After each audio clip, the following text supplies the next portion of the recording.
Hello everybody, Tom from HTCpedia, and I have the AT&T HTC One X. It is different than the international version. This has the dual-core Snapdragon S4 1.5 gigahertz processor. The international version has the Tegra 3 quad-core 1.5 gigahertz. So that is a bit of a difference right there. Plus this only has 16 gigabytes of internal memory when the international version has 32 gigabytes of internal memory. Now, to start off, this is a pretty awesome phone. It's very light. It's only 129 grams. We're dealing with just under 135 millimeters long, under 70 millimeters wide, and just under 9 millimeters thin. This is pretty crazy. I actually love this phone. I love the design and the feel of it too. A lot of people have been saying that it doesn't have good grip. I have no idea what the heck they're talking about. This is actually great grip. Right at the top, you'll have your 3.5 millimeter jack. Your camera is just beneath it with your LED flash right there. And this is your micro SIM tray slot. Remember, your IMEI is listed right on that SIM tray if you ever need it. Here is the power button to activate the screen. We'll get to that. Your volume controls, your microphone, micro USB charging port right there, and your 3 buttons at the bottom. This is Gorilla Glass, people. It's 4.7-inch display. It is the Super IPS LCD 2 touchscreen, 16 million colors, 720 by 1280 pixels.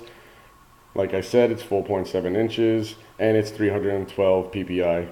That's your pixel density. It's a pretty crazy phone. I love it.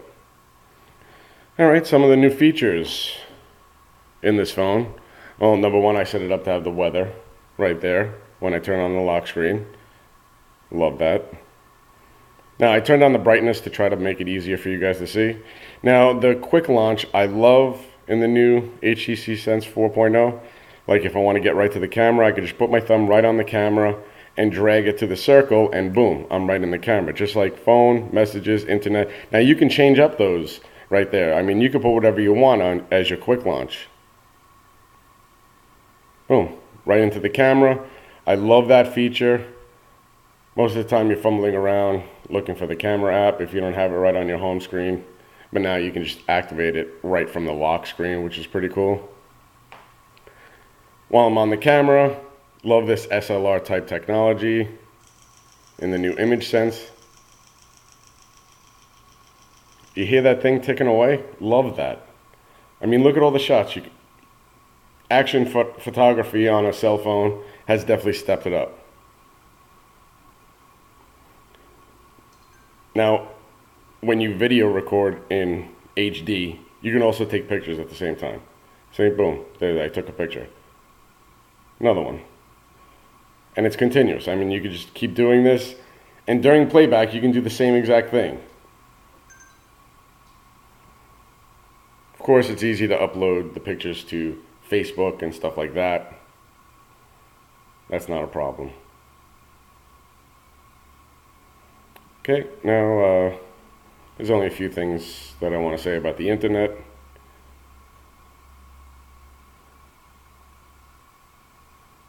I am not on Wi-Fi right now. I'm on AT&T's network. When you drag it all the way to the, well, after it finishes loading, when you pull the screen all the way to the top, you get your little bar that comes down over here. Comes up, where it has your add to, bookmarks, save, tabs, and your menu button is up on the top corner. Some few new features. When you touch the menu bar, you can get your home, forward, add to, bookmarks, tabs, find page, view desktop site, which means you can just go right to the regular site that you would see on a desktop. Of course, there'll be a lot of zooming in if it's not in mobile mode. And your settings are right down at the bottom. which gives you general privacy and security, accessibility, advanced bandwidth management, and labs. I mean, you could do pretty much everything with your phone on the internet. I love the way they personalized it. It's very simple. Don't think that it's confusing. It's actually made much easier now.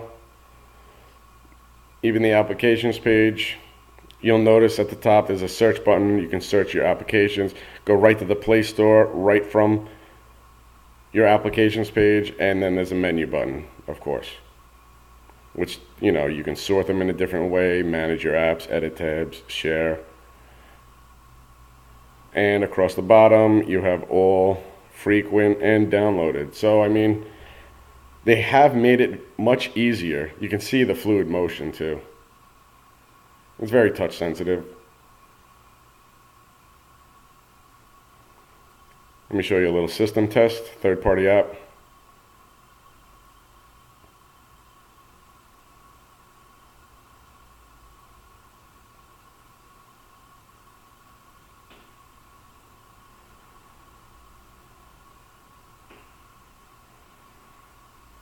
Now, while that's running, I'll tell you that there is an 1800 mAh battery in this. I think they could have went a little bit bigger. Although, I mean, it is rated for over 35 hours. I do get quite a bit of use out of it. I am finding that I have to charge it just before I go to bed. I mean, it reaches that 25% mark. Not that comfortable with that area. Now, the score is 4537, which is terrific. Anywhere between 3,000 and 5,000 points is normal. If you saw the test against my Galaxy S2, the Galaxy S2 was about 1,000 points less than that. So this is running pretty well. You go to the information, it tells you about it. You know, the screen resolution, frequency is 13.53, the ARM V7 processor. I mean, everything's in there. You can see that it's Android system version 4.0.3.